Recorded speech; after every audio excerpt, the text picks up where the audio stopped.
Bora começar o vídeo falando sobre o Santos e mais especificamente sobre Caio Jorge, uma das maiores revelações do Santos nos últimos anos, atacante de só 19 anos de idade, eleito recentemente pelo jornal L'Équipe da França como o 24º melhor jogador do mundo entre atletas sub-20. Caio Jorge, que já é titular do Santos há algum tempo e na atual temporada tem 8 gols marcados em 53 partidas. Pois bem, o contrato do Caio Jorge com o Santos termina em dezembro desse ano, ou seja, a partir da metade do ano ele já pode assinar um pré-contrato para se mudar de graça do Peixe para qualquer outro clube do mundo no fim dessa temporada. Vários clubes grandes do futebol europeu monitoram Caio Jorge com passagem por todas as categorias de base da seleção, um baita erro grave dos antigos administradores do Santos que deixaram chegar nessa situação. O presidente Andrés Rueda e a nova diretoria de futebol nessa semana se sentou com os representantes do Caio Jorge, até saiu otimista dessa reunião, mas acho que pode fazer parte também de toda uma estratégia por parte do atleta e de seus representantes, passar a esperança para o Santos em relação a uma renovação do contrato, e conforme o tempo vai passando, o Caio Jorge vai ficando cada vez mais gestante. Talvez a última alternativa para o Peixe seria vender o Caio Jorge o mais rápido possível, até porque quanto mais perto do fim do contrato, menor é a possibilidade de o Santos faturar um bom dinheiro, um atleta que é extremamente promissor. Foi inclusive o artilheiro do Peixe na atual Libertadores da América. Para completar, quero lembrar de outros casos de atletas revelados pelo Santos que deixaram o clube de graça. Gustavo Henrique, por exemplo, foi recentemente para o Flamengo. O Robson Bambu e o Léo Cittadini, zagueiro e meio atacante, foram de graça para o Atlético Paranaense. O Yuri Alberto acaba de sair do Santos para jogar no Internacional, também de graça. Teve também o Giovani, enfim, só para lembrar alguns casos, isso mostra uma péssima administração dos atletas da base, mas também desses caras quando chegam ao time profissional. Bora falar agora sobre uma notícia que agitou a sexta-feira do torcedor do Atlético Mineiro. Muitos portais em Belo Horizonte têm informado que Renato Gaúcho virou o plano A da diretoria do Galo, caso se confirme a saída de Jorge Sampaoli. O Sampaoli não confirma, o Sampaoli não admite, mas tem negociações avançadas com o Olympique de Marselha e, ao que tudo indica, deixará o Galo assim que o Campeonato Brasileiro terminar, ou seja, daqui a 3 rodadas. Diante desse cenário, a diretoria do Atlético já começou a buscar alternativas e o nome que mais agrada hoje é o do Renato Gaúcho, seguido pelo Cuca. Renato Gaúcho, que eu tenho contado há bastante tempo, dificilmente permanecerá no Grêmio. Antes de gravar o vídeo, conversei com 2 pessoas próximas do Renato. Uma delas confirmou o assédio, confirmou uma sondagem, mas as duas asseguraram que não há a menor possibilidade de o Renato Gaúcho fechar qualquer coisa com o Atlético Mineiro nos próximos dias. A tendência é que o Renato deixe para ter essa conversa um pouquinho mais para frente, até porque tem final da Copa do Brasil. Grêmio e Palmeiras se enfrentam no fim do mês de fevereiro na partida de ida e no início do mês de março na partida de volta. A chance de o Renato sair do Grêmio, como eu disse, é grande, é enorme.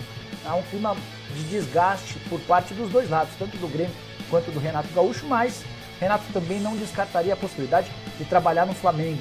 Isso pode acontecer, esse convite, caso o Flamengo não seja campeão brasileiro, e aí dificilmente o Rogério Ceni vai cair.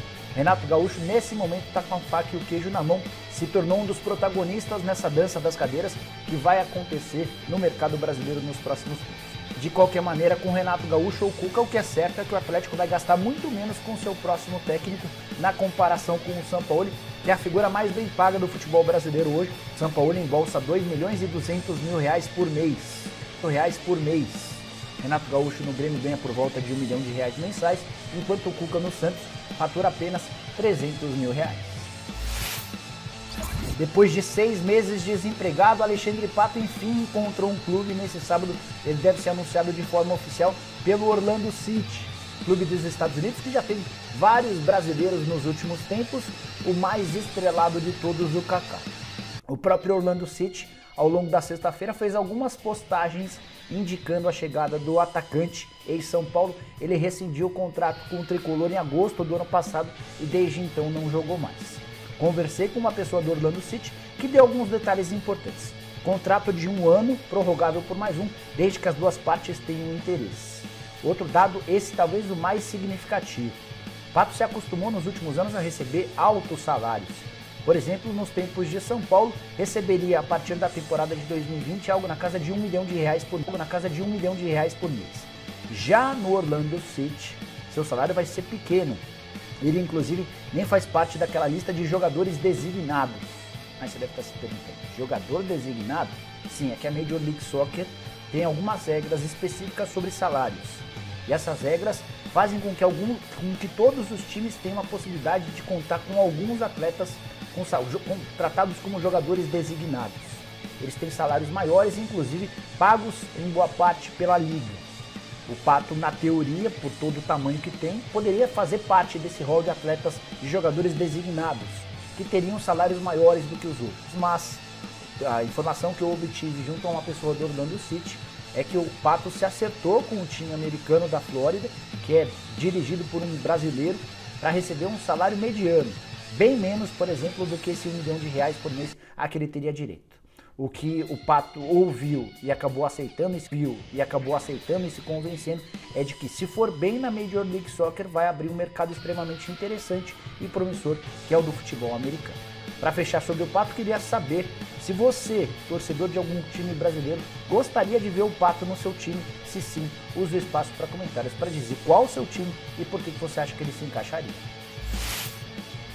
Bora falar agora sobre Gignac, que tem mexido com o torcedor corintiano. Do nada, ao longo do Mundial de Clubes, ele fez várias citações ao Corinthians. Depois, por exemplo, da classificação do Tigres para a final do Mundial, ele escreveu: vai Tigres e vai Corinthians.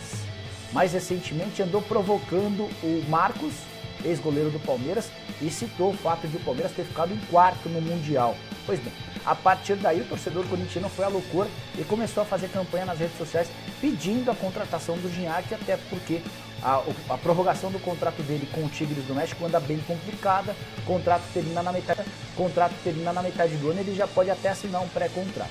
Francês, 35 anos de idade, jogou a Copa do Mundo de 2010 e é o maior artilheiro da história do Tigres, enfim, credenciais a rodo para que pudesse ser contratado pelo Corinthians. Mas o superintendente de comunicação e marketing do Timão, José Colagrossi, usou suas redes sociais, sua conta no Twitter, para esclarecer ou para tratar essa situação como algo praticamente impossível. Ele escreveu o seguinte, abre aspas, algo em torno de 4 milhões de reais brutos por mês, para um ótimo jogador de 35 anos num calendário de 2 jogos por semana.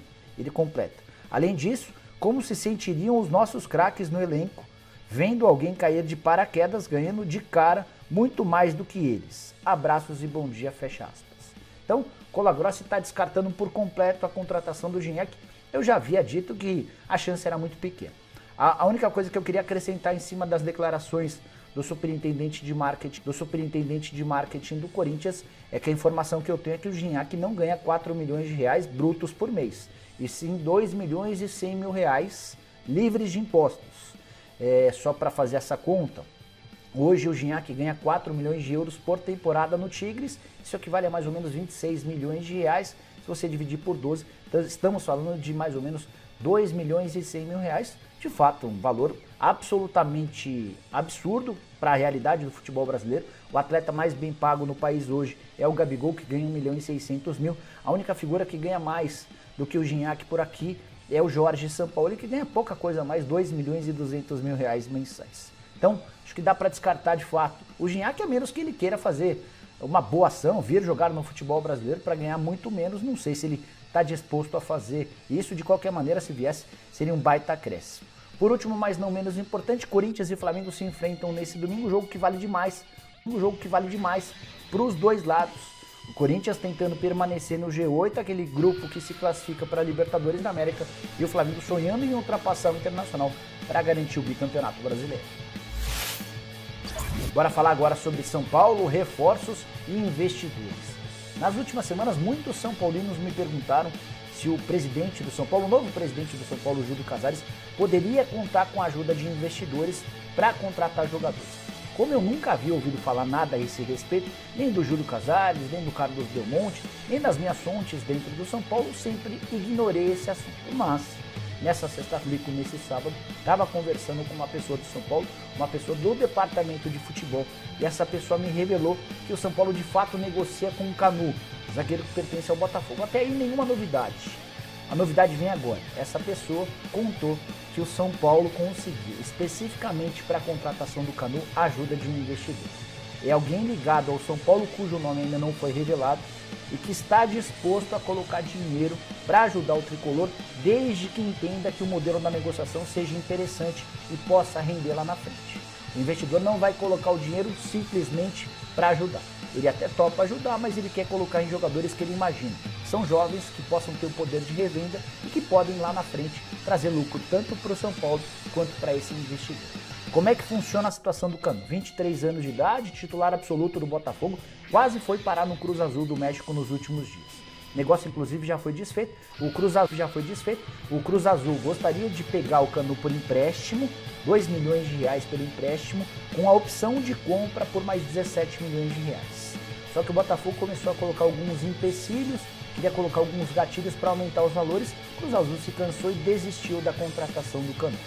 A partir daí, o caminho ficou aberto para o São Paulo, que tenta um modelo parecido, de empréstimo com opção de compra. O Botafogo preferiria vender o jogador para ter esse dinheiro de forma imediata, ainda que de forma parcelada. Em geral, quase nenhuma compra é feita com pagamento à vista, são parcelamentos.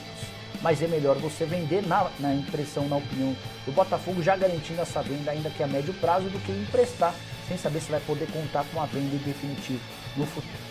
Esse modelo de negociação que se aplica ao Canu, ou que pode ser aplicado ao Canu nos próximos dias, deve se repetir nas próximas semanas, se o São Paulo conseguir provar esse investidor que tem opções no mercado de jovens atletas promissores, com potencial e com enorme poder de revenda, que viriam no primeiro momento para ajudar o São Paulo esportivamente, para permitir que o São Paulo monte um time forte para brigar por títulos e depois, num segundo momento, possam ser vendidos para o exterior. Só para completar, queria falar sobre o Canu.